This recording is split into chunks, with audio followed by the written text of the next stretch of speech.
Habilidad numérica, módulo 6, ejercicios propuestos, nivel intermedio. Ejercicio número 38, conteo de conjuntos solapados. Vamos a dibujar el diagrama. Aquí tenemos el diagrama.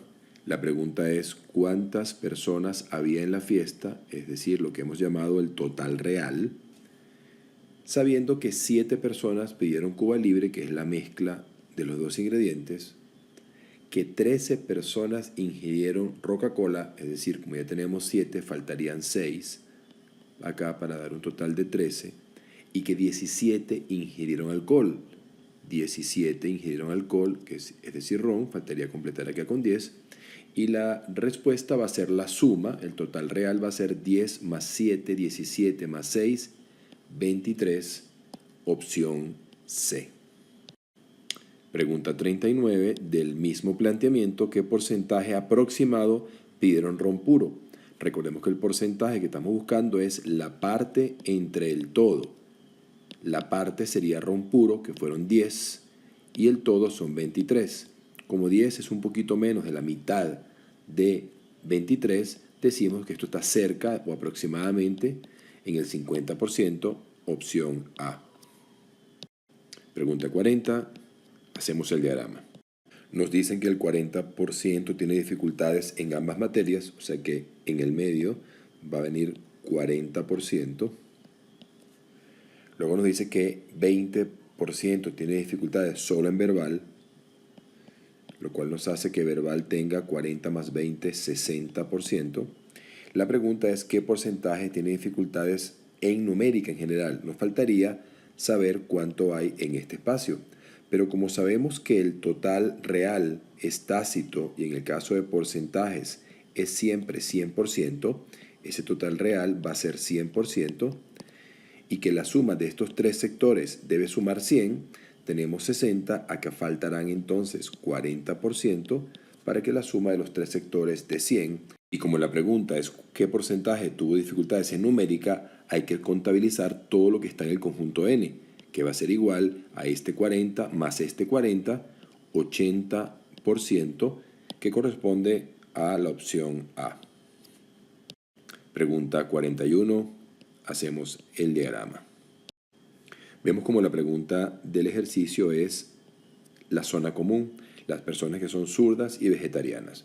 Ahora, como en zurdas son 10, en este espacio a la izquierda tendríamos lo que le falta a X para hacer 10, que sería 10 menos X, y a la derecha, como la suma en B es 12, debe haber 12 menos X. El problema ahora nos indica que en las zonas exclusivas, es decir, la zona donde solamente son zurdas o solo son vegetarianas, nos dice que hay 12 personas. Por lo tanto, 12 debe ser igual a la suma de esas dos zonas, que va a ser 10 menos X más 12 menos X. Se cancelan estos 12, pasa a las X sumadas al otro lado, pasarían positivas y nos va a quedar 2X es igual a 10. Pasamos el 2 dividiendo, por lo tanto X vale 5, es la respuesta, opción A.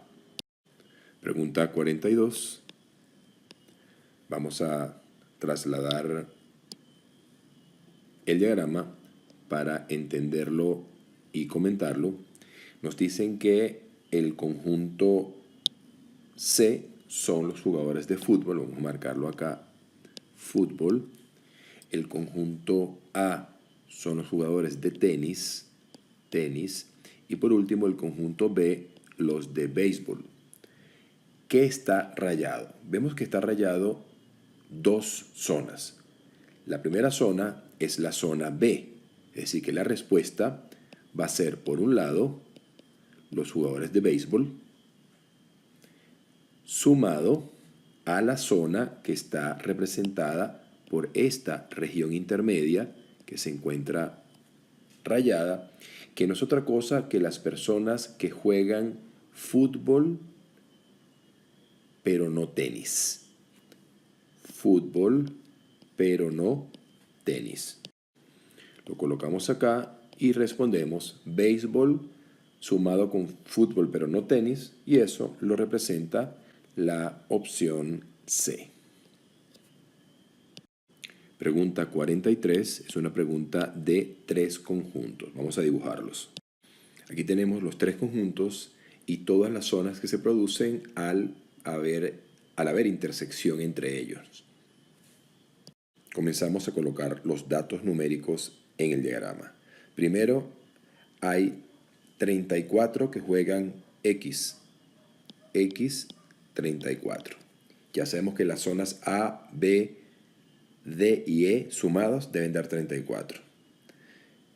Dicen que P lo juegan 24 personas. P, 24 personas. W la juegan 25 personas. Igualmente hacemos la cuenta de cuáles son las zonas que van a sumar 24 y cuáles son las que van a sumar 25. Luego nos dicen que 14 juegan X y P. Es decir, que entre las zonas B y E deben sumar 14. Pero aún no podemos colocar cómo se separa el 14 en dos partes. Pero inmediatamente nos resuelven el problema diciéndonos que 5 juegan los tres juegos. Entonces, como entre B y E suman 14 y E es 5, en B tiene que haber 9. 9 más 5, 14. Ahora nos dicen que 8 juegan W, solamente W. Entonces, 8 es en la zona que hemos llamado G. Y 15 solo X. 15 solo X. Ahora, tenemos que X tiene 34. Pero ya tenemos 15 en A, 9 en B y 5 en E. Y eso nos da 29. A 34 faltan 5 que tienen que estar en la zona, que la zona D, que es la que falta por llenar. Ahora ya la suma de las 4 zonas dentro del círculo amarillo da 34. Ahora nos queda que W es 25 y ya tenemos 5 en D y 5 en E son 10, más 8 en G son 18. Faltan 7 que tienen que estar en la zona F. Y por último, P es 24 y ya tenemos en B9, en E5 son 14 y 7 de F es 21, faltarían 3 y completamos todo el diagrama. Y justamente esto último es lo que se constituye en la pregunta del problema. ¿Cuántos juegan solo P? Son 3, opción D. Pregunta número 44, de silogismos. Ningún genio es ordenado y todo premio Nobel es genio. Vamos al diagrama. Primera premisa está representada con dos diagramas separados. Ningún genio es ordenado. Y la segunda nos dice que todo premio Nobel es genio. Ahora vemos que todo premio Nobel está dentro de G y por estar dentro de G no puede estar en O. Por lo tanto, la respuesta es la opción A. Ningún premio Nobel es ordenado. Pregunta 45 y su diagrama. Tenemos el conjunto C dentro de M, puesto que todo cetáceo es mamífero, y luego un conjunto intersección entre cetáceos y animales acuáticos.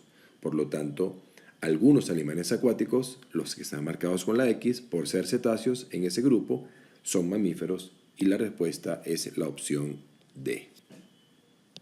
Pregunta 46 y su diagrama. Bien, aquí tenemos los tres conjuntos, teniendo que todo M está en A. Y al decir que algunos mamíferos no son primates, nos estamos refiriendo a los mamíferos que se encuentran en esta zona. Y esos mamíferos que se encuentran en esa zona son algunos animales. Podemos concluir entonces que algunos animales, estos que están marcados en X, por ser ese tipo de mamíferos, no son primates, lo cual corresponde a la opción D. Pregunta 47, su diagrama. Tenemos que, como ningún árbitro es infalible, A e I están separados y ahora algunos árbitros son españoles, existe una zona intermedia común entre E y A. Entonces, la conclusión va a ser que algunos españoles, estos que están acá en esta zona, por ser árbitros, no son infalibles. Entonces, opción D, algunos españoles no son infalibles. Pregunta 48, su diagrama. Tenemos primeramente que todo número primo es un natural. Luego vamos anidando. Todo natural es un entero. Todo natural está dentro del conjunto de los enteros.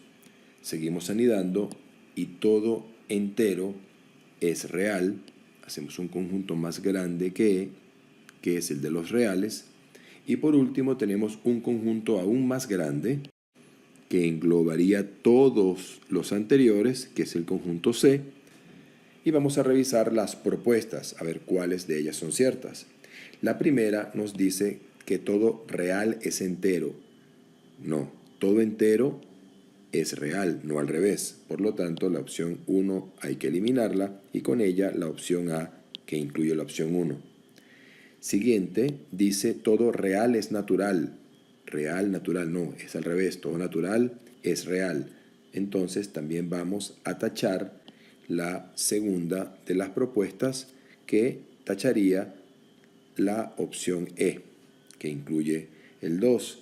Luego tenemos la siguiente, todo natural es complejo. Ciertamente todo natural está dentro del conjunto C.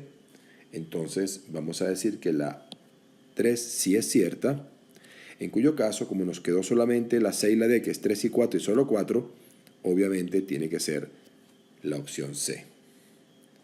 Pregunta número 49. Vamos a hacer su diagrama. Comenzamos dibujando que todo GOPSI es ranta. Entonces dibujamos un conjunto que es el de los GOPSIs, conjunto G, que va a estar dentro de un conjunto mayor, que es el conjunto de los rantas, R. Todo GOPSI es ranta.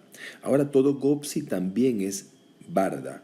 Por lo tanto, podríamos tener el caso en el que el conjunto de los bardas sea más grande que R y englobándolo, este sería una posibilidad. Pero también sería posible que el conjunto de los bardas estuviera entre G y R, aunque también podría ser que estuviera de esta manera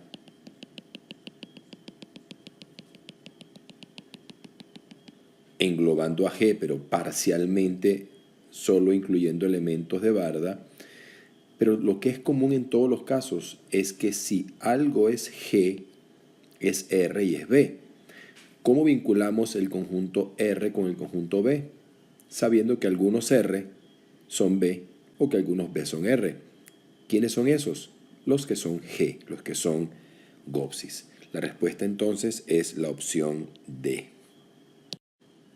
Pregunta 50. Silogismos hipotéticos. Dado el incremento del salario mínimo y la nueva contratación colectiva, el nivel adquisitivo mejorará. Si hacemos con esto una representación simbólica y llamamos P a la primera premisa, el incremento del salario, y Q a la nueva contratación colectiva, esos dos en conjunto funcionan como el antecedente en conjunto que va a producir una consecuencia, y es que el nivel adquisitivo mejorará. Vamos a llamar a eso R. Esa estructura es la que está indicada en la opción B. Dos causas, dos antecedentes ligados con I producen un consecuente. Pregunta 51. Dada la expresión, las lluvias torrenciales siempre acarrean inundaciones o derrumbes. Tenemos un solo antecedente, que es las lluvias torrenciales, vamos a llamarlo P, que implican una consecuencia que es múltiple, que es que acarrean inundaciones, vamos a llamarlo Q, o, es el operador, derrumbes, lo llamamos R.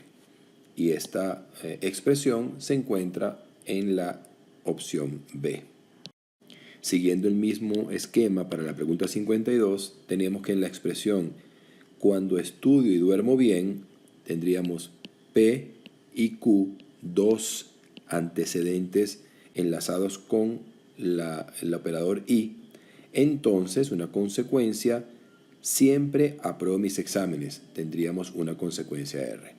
Si buscamos en las 4 opciones cuál de ellas tiene la misma estructura lógica, vamos a encontrar que se trata de la opción C, en la cual tenemos una primera premisa que es una mezcla de 2 elementos juntos, serían las moras y las fresas, que producen una consecuencia única que es la obtención de una mezcla deliciosa. Pregunta 53 dice, si juego béisbol, entonces me divierto. Y luego, si me divierto, entonces me río. ¿Cuál será la conclusión? Decíamos que había 2 posibles conclusiones. La que comenzaba afirmando el primer antecedente y sería si juego béisbol, entonces me río por transitividad. O la segunda conclusión posible sería la que comienza negando el último consecuente. Si no me reí, entonces es que no jugué béisbol. Vamos a ver cuál de las 2 están dentro de las opciones y encontramos que es la opción C. Si no me reí, es que no jugué béisbol. Pregunta número 54. Las plantas mueren si se les pone demasiado abono. Si lo hacemos simbólico, demasiado abono implica que las plantas mueren. Ahora nos preguntan cuál de las siguientes afirmaciones será falsa. Muy importante tener claro qué nos están preguntando, qué será falso. Vamos a probar o evaluar las opciones. Opción A. Las orquídeas se murieron a pesar de que se usó la cantidad correcta de abono. Nos dicen que las plantas mueren si se les pone demasiado abono. Por lo tanto, la opción A, si se usó la cantidad correcta de abono, estamos negando el antecedente. Porque si se colocó la cantidad correcta es que no fue demasiado. Pero ya decíamos que si se niega el antecedente no se puede concluir. Por lo tanto, la opción A está descartada. La opción B dice, las gardenias florecieron. ¿Qué significa que florecieron? Que las plantas no murieron. Y si no murieron, estamos negando el consecuente. Y decíamos que si se niega el consecuente, si las plantas no murieron, entonces hay que negar el antecedente. Es porque no se les puso demasiado abono. Y la opción B dice que sí se les puso demasiado abono. Por lo tanto, esta alternativa es la que debemos considerar que es falsa.